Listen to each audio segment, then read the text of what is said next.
Hi, Satnam, it's me, Shakti Sundari, and I'm back with you today with the next reading from the Radiance Sutras from God. I'm really self-conscious because I'm sitting out in the open at the England under 17 and under 15 athletics championships. So I'm sitting out in the sun. So let me start again. I'm back with you today for the next reading from the Radiance Sutras. As you can probably hear, there's announcements being made in the background about the races that are happening and about the medals that are being presented. Right in front of me there's someone doing pole vault and javelins being thrown, and there's about to be a hurdles race, I think.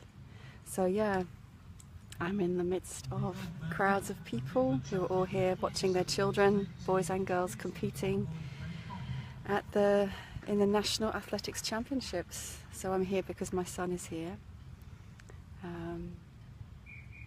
And it's great, it's such a great atmosphere. Because it's so beautiful and sunny, everyone's here with their sun umbrellas and tents that they're sitting in to protect themselves from the sun. It's the most glorious day. We're in Bedford International Athletics Stadium, and this is my idea of heaven, really, sitting on the grass, feeling the sun on my face. It's just beautiful. So feeling very grateful for that, and just having a little bit of time to come and do the reading now before my son's race. So we're on Yukti verse 92 today. Actually, it's really great because as I'm speaking to you, I can feel the excitement of the race that's happening. I can feel the excitement of the runners and the crowd in my body. Yeah. So Yukti verse 92. I'm going to read the Sanskrit. I'm going to pick up the book. Yeah. Kubadike mahagate stitva upari ne ikshanat avikalpa mate samyak sadya chita laya sputam. I'll read it again. Kubadike mahagate stitva upari nir ikshanat avikalpa mate samyak sadya chita laya sputam. And this is, wait till you hear this translation of today's sutra. Kind of goes with where I'm at in a way. Position yourself safely at the edge of a cliff or gorge. Gaze into the abyss and see only depth. Immediately, doubts dissolve, dilemmas disappear. Be steady as mind releases itself into its natural freedom. Hi Imran, I see you there.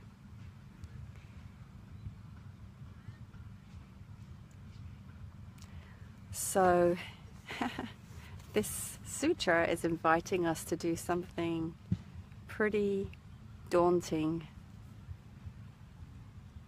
pretty big.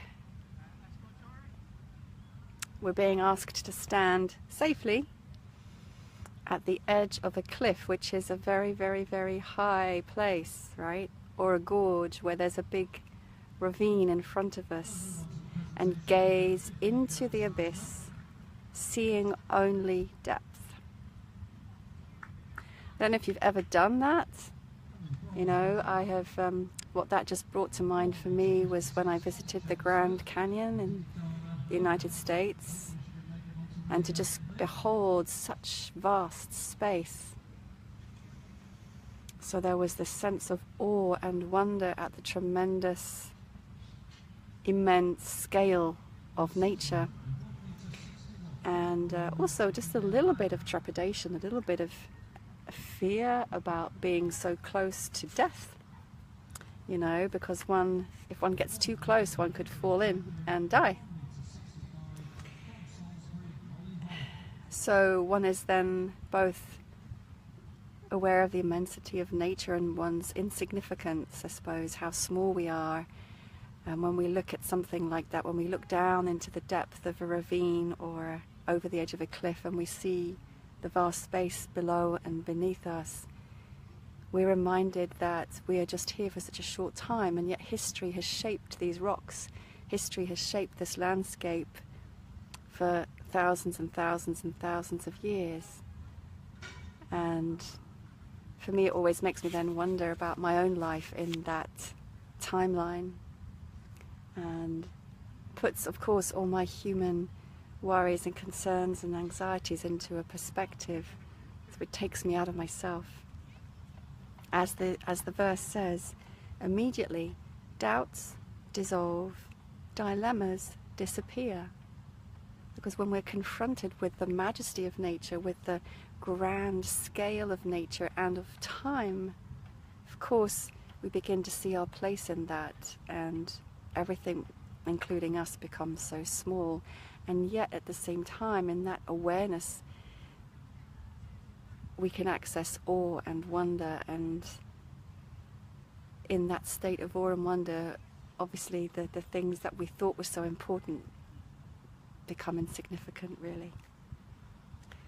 The final few lines: be steady as mind releases itself into its natural freedom.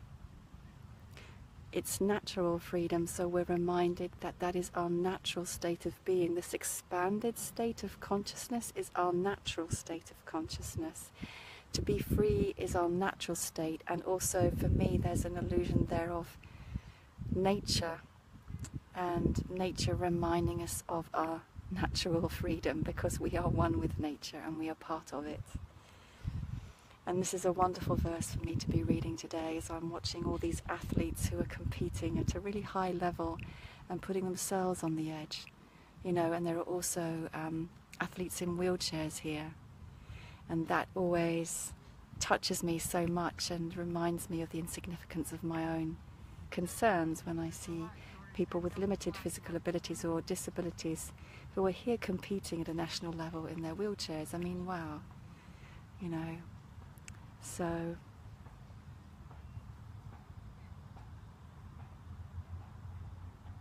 when you have the opportunity next, take yourself to that place and do it safely. And just allow the natural state of freedom of your mind to resurface and flush through your whole being.